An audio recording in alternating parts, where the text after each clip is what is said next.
大家好，我是施志宁，马英叫我是 Stan 哥。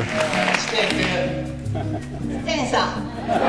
退休后呢，压力减少，身体变好。我是台湾 AS 的创办人，这只船711米。我即马看到的都是太阳能的房啊！净零碳排要普及化，全世界嘛都要靠台湾做开路先锋了，唔惊死的人了。我的人生下半场绝对不会待在舒适圈。我即马已经81岁，我有权继续打拼。健康是慢慢啊练出来。越来越忝就对。我是鹿港人，细汉的时阵，阮妈妈就鼓励我做一个有路用的人。一路行来啊，拢拄到足侪乡亲，足得真甲恁拍招呼。大家真亲切啊！你知影龙山寺对施先生的意义哦？应该是伊定定来遮佚佗吧。元宵的时阵，2丁卡。